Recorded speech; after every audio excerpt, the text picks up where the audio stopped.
신앙생활을 하고 있는데도 마음이 공허할 때가 있습니다. 예배도 드리고 기도도 하는데 내 안에는 오히려 무기력함이 더 깊어지고 하나님의 임재는 멀게만 느껴집니다. 말씀을 묵상하고 찬양을 따라 부르는데도 내 마음 한켠에는 설명하기 힘든 공허함이 자리 잡고 있습니다. 겉으로는 문제 없어 보이는데 안에서는 영적으로 지쳐가고 있는 겁니다. 누군가 이런 감정을 겪고 있다고 말하면 믿음이 약해서 그렇다고 쉽게 말할 수도 있겠지만 실제로는 더 깊은 이유가 있을 수 있습니다. 지금 나의 신앙이 어떤 방향을 향하고 있는지, 하나님과의 관계가 진짜 살아있는 것인지 돌아볼 필요가 있습니다. 오늘 우리는 그 공허함이 왜 생기는지, 그 안에 어떤 영적 경고가 담겨 있는지 함께 살펴보려고 합니다. 이 시간 우리의 신앙을 다시 정직하게 들여다보며 하나님과의 관계를 새롭게 회복하는 자리가 되기를 바랍니다. 첫째, 하나님이 아닌 신앙생활 자체가 목표가 되어버릴 때 영적으로 공허해집니다. 신앙생활을 오래 하다 보면 어느 순간 하나님을 향한 마음보다 신앙 그 자체에 더 익숙해지는 경우가 있습니다. 예배를 드리고 봉사를 하고 성경을 읽는 모든 일이 반복되는 일상처럼 느껴지고 그것을 잘 해내는 것에 만족하게 됩니다. 그러나 그렇게 신앙생활 자체가 목표가 되기 시작하면 마음은 점점 공허해지고 하나님과의 관계는 멀어질 수 있습니다. 겉으로는 충실해 보이지만 실제로는 하나님과의 대화가 멈추어 버린 것입니다. 이럴 때 우리는 쉽게 혼란스러워집니다.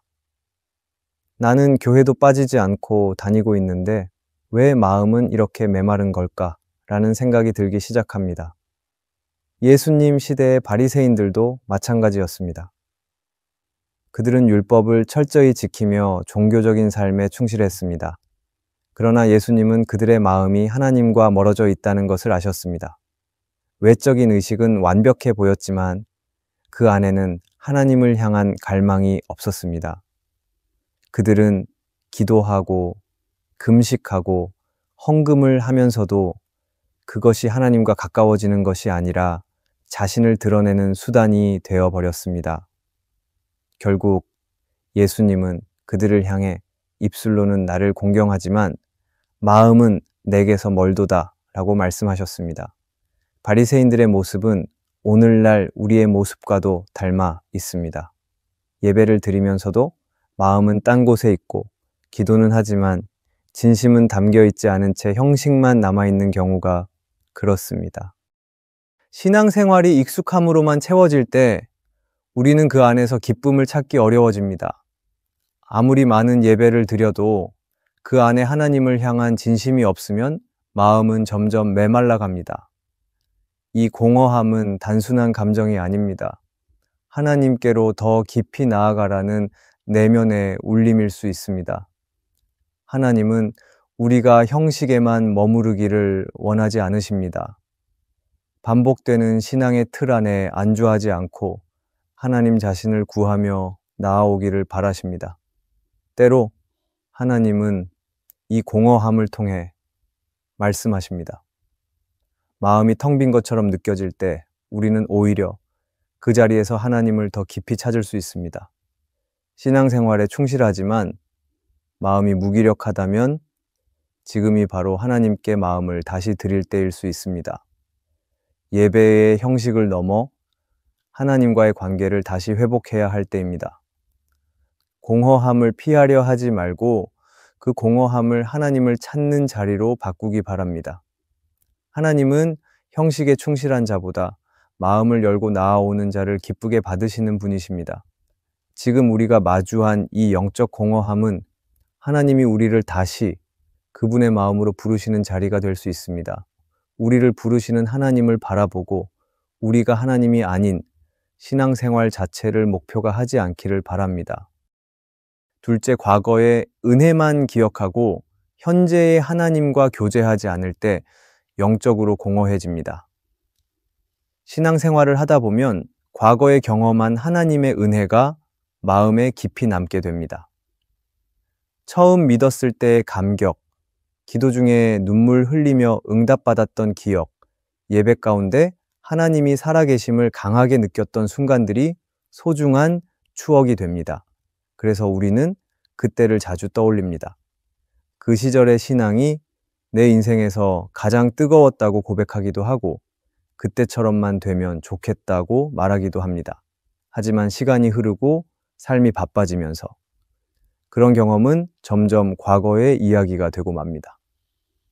그리고 그 과거의 은혜에 머무른 채 지금은 하나님과의 실제적인 교제가 멈추어 버릴 때가 있습니다. 문제는 여기에 있습니다. 하나님과의 관계는 한때 뜨거웠던 경험으로 유지되는 것이 아니라 지금 이 순간에도 계속 이어져야 하는 살아있는 관계입니다. 과거의 은혜가 아무리 크고 놀라웠다 해도 현재의 삶 속에서 하나님을 만나지 못하면 영적인 공허함은 피할 수 없습니다. 마치 오래전에 불을 피워 따뜻했던 방이 시간이 지나 다시 불을 지피지 않으면 금세 추워지는 것처럼 신앙도 매일 새롭게 하나님과 만나지 않으면 서서히 식어갑니다.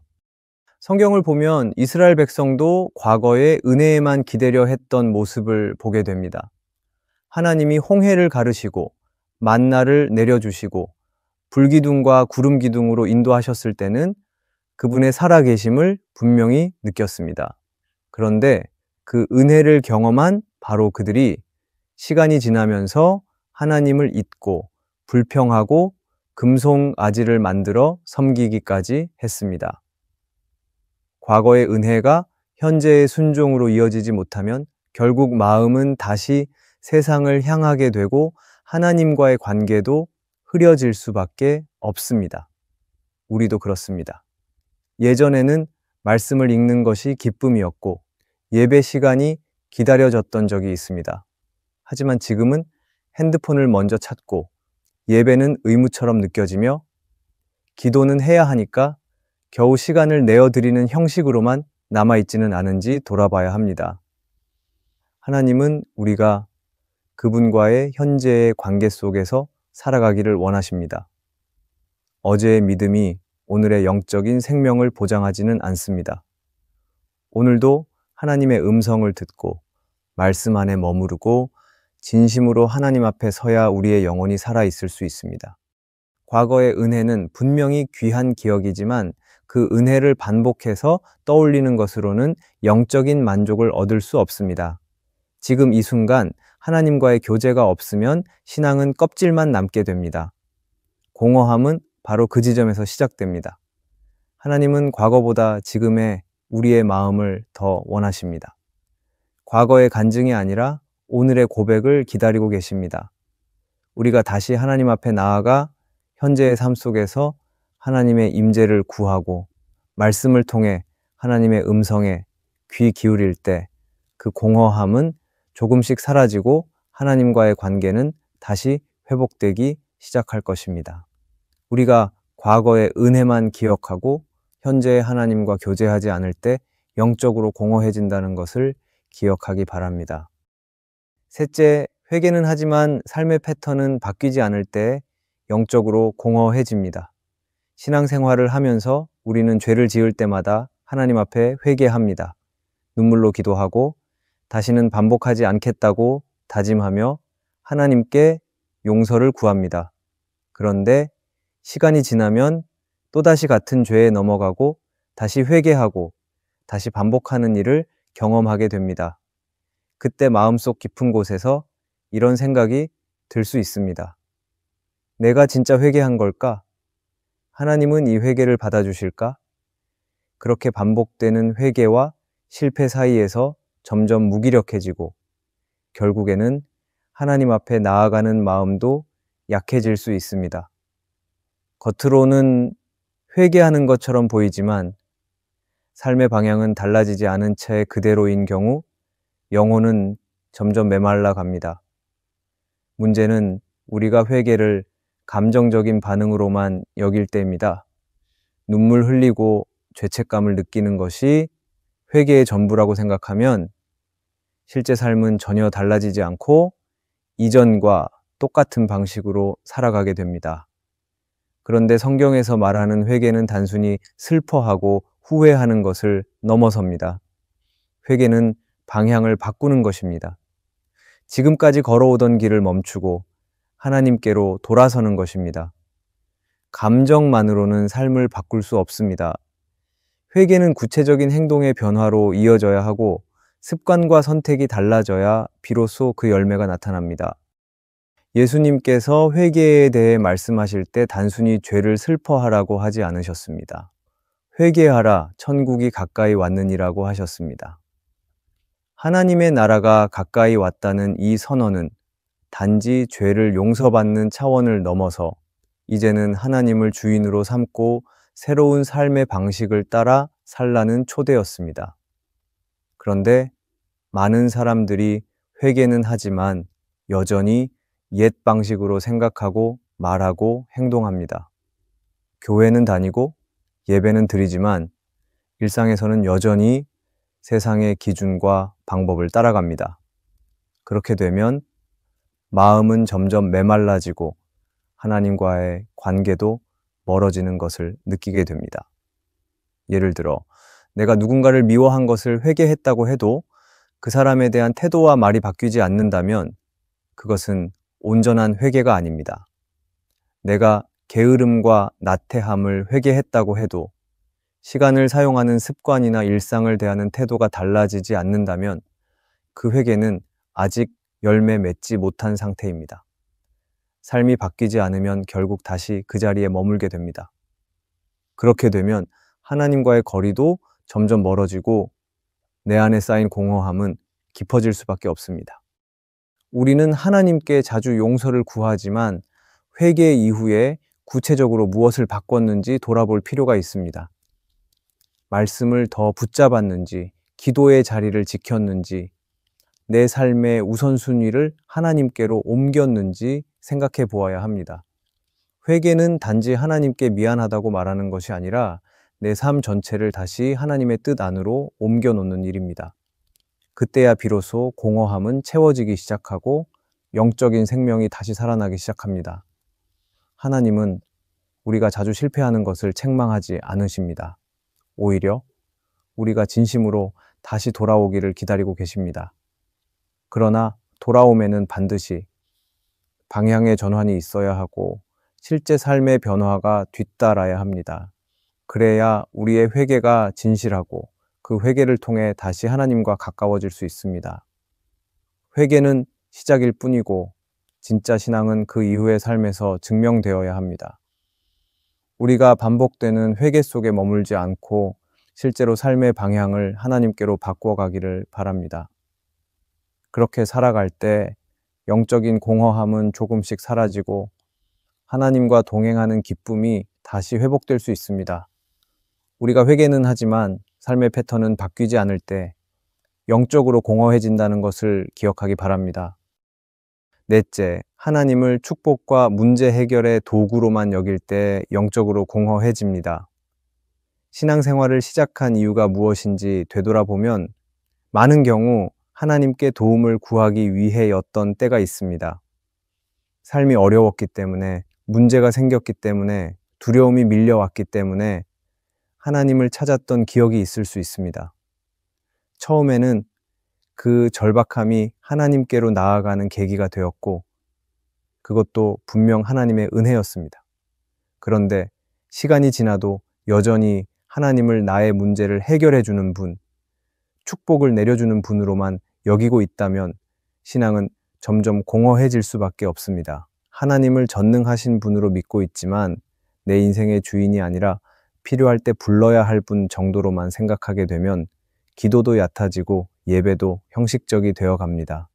하나님은 우리의 피로를 채워주시고 어려움 가운데 구원하시는 분이 맞습니다. 하지만 그것이 하나님을 믿는 목적이 되어서는 안 됩니다. 하나님은 단지 문제 해결사가 아니라 우리의 삶 전체를 다스리시는 분이시고 우리와 사랑의 관계를 맺기 원하시는 분입니다. 그런데 우리가 축복에만 집중하고 문제 해결에만 관심을 두면 하나님과의 인격적인 관계는 점점 멀어지고 내 중심의 신앙이 자리 잡게 됩니다. 겉으로 보기에는 열심히 기도하고 있는 것 같지만 실제로는 하나님이 아니라 내 문제만 바라보고 있는 것입니다. 그럴 때 영혼은 점점 텅 비어가고 하나님과 가까이 있다고 느끼지 못하게 됩니다. 성경에는 이러한 영적 왜곡을 보여주는 인물이 있습니다. 사울 왕은 하나님의 이름을 알고 있었고 제사도 드렸으며 종교적인 행위는 갖추고 있었지만 그의 마음 중심은 하나님이 아니라 자기 자신에 있었습니다. 전쟁 앞에서 불안했을 때 사무엘이 오지 않자 스스로 제사를 드렸고 하나님의 뜻보다 자신의 판단을 앞세우는 일을 반복했습니다. 그는 하나님을 경외하는 것보다 자신의 왕권을 유지하는 것이 더 중요했습니다. 하나님을 도우시는 분으로만 여겼던 그의 신앙은 결국 공허하고 두려운 자리로 떨어졌고 끝내 하나님의 영이 그를 떠났습니다. 하나님을 경외하지 않고 도구로만 여긴 결과였습니다. 이와 반대로 다윗의 삶을 보면 그는 왕이었지만 늘 하나님 앞에 엎드리는 사람이었습니다. 다윗도 문제와 위기가 많았지만 그때마다 하나님을 피난처로 삼았고 하나님과의 관계를 잃지 않기 위해 몸부림쳤습니다. 그는 시편에서 주는 나의 목자시니 나에게 부족함이 없으리로다 라고 고백했습니다. 그 말은 하나님이 나에게 필요한 것을 주시는 분이라는 의미를 넘어서 하나님 한 분으로 만족한다는 고백입니다. 그래서 다윗은 상황이 바뀌지 않아도 응답이 당장 없더라도 하나님 앞에서 마음을 쏟아놓을 수 있었고 하나님을 진짜 인격적으로 만나는 사람이 될 수 있었습니다. 우리가 영적으로 공허함을 느낀다면 어쩌면 지금 내 신앙의 중심에 하나님이 계신 것이 아니라 내 바램과 필요가 중심이 되어 있는 것일 수 있습니다. 하나님께 무엇을 받고자 하는 마음은 있지만 하나님 그분을 사랑하고자 하는 마음은 흐려져 있다면 그 신앙은 금세 지치고 무거워집니다. 축복은 중요하지만 축복을 주시는 하나님을 더 귀하게 여겨야 영혼이 살아납니다. 문제 해결은 소중하지만 문제를 통해 하나님을 더 깊이 알아가는 것이 진짜 은혜입니다. 존 스토트는 그리스도의 십자가에서 이런 말을 남겼습니다. 하나님을 섬긴다는 것은 그분을 사용하는 것이 아니라 그분의 뜻 아래 머무는 것입니다. 우리는 이 말을 기억해야 합니다. 하나님을 수단처럼 대하고 기도와 예배도 나를 위한 도구로 삼기 시작하면 영혼은 점점 무기력해지고 하나님을 더 이상 가까이 느끼지 못하게 됩니다. 신앙은 내가 원하는 것을 얻는 수단이 아니라 하나님의 뜻에 내 삶을 맞추어 가는 여정입니다. 신앙생활은 하고 있지만 마음이 공허하다면 그것은 단순한 기분의 문제가 아니라 하나님과의 관계에서 무엇인가 어긋나 있다는 신호일 수 있습니다. 기도는 하지만 감동이 없고 예배는 드리지만 메마르며 성경을 펴도 살아있는 말씀이 되지 않는 그 시간은 누구에게나 찾아올 수 있습니다. 그러나 그 시간을 그냥 지나치지 말고 깊이 돌아보아야 합니다. 내가 지금 무엇을 중심에 두고 있는지, 하나님과의 관계가 진짜 살아있는 관계인지 돌아보는 것이 먼저입니다. 우리는 자주 하나님이 아닌 신앙생활 자체에 만족하려고 할 때가 있습니다. 과거에 받았던 은혜만 되뇌이며 오늘의 교제를 놓치기도 하고 회개의 눈물은 흘리지만 삶의 패턴은 여전히 옛 모습 그대로일 때도 있습니다. 그리고 무엇보다 하나님을 사랑하는 것이 아니라 하나님이 주시는 것에만 관심을 두고 있을 때 우리의 믿음은 점점 말라가기 시작합니다. 하지만 영적인 공허함은 끝이 아니라 다시 살아날 수 있는 시작입니다. 하나님은 그 공허함을 통해 우리를 부르시고 다시 깊은 관계로 이끌어 가십니다. 지금 내가 느끼는 이 허전함이 바로 하나님의 초대임을 기억하기 바랍니다. 다시 마음을 열고 다시 하나님을 바라보고 다시 말씀 앞으로 나아가는 것이 회복의 첫 걸음입니다. 하나님은 여전히 기다리고 계시고 진심으로 찾는 자를 결코 외면하지 않으십니다. 지금부터 다시 시작하면 됩니다. 하나님은 그 마음을 기쁘게 받으시고 우리의 영혼을 다시 살아나게 하실 것입니다. 오늘의 말씀이 은혜가 되셨다면 댓글에 아멘이라고 적어주시면 감사하겠습니다. 여러분들이 남겨주시는 댓글은 정말 큰 힘이 됩니다. 그리고 여러분들이 눌러주시는 좋아요와 구독도 큰 힘이 됩니다. 오늘도 함께 해주셔서 감사합니다. 기도하겠습니다. 하나님 아버지, 신앙생활을 하고 있음에도 우리의 마음이 공허할 때가 있음을 고백합니다. 말씀을 듣고 예배를 드리며 기도도 하지만 어느 순간 마음은 메말라 있고 주님과의 거리감 속에 방향을 잃고 방황할 때가 있습니다. 그럴 때 우리를 그냥 두지 않으시고 다시 부르시는 하나님의 은혜에 감사합니다. 오늘 우리의 마음이 공허함을 느꼈다면 그것이 주님 앞으로 더 가까이 가야 한다는 신호임을 알게 하시고 다시 첫사랑으로, 다시 말씀 앞으로, 다시 기도의 자리로 나아가게 하여 주시옵소서. 주님과의 관계를 회복하는 그 자리에서 다시 살아나는 은혜를 누리게 하여 주시옵소서. 예수님의 이름으로 기도합니다. 아멘.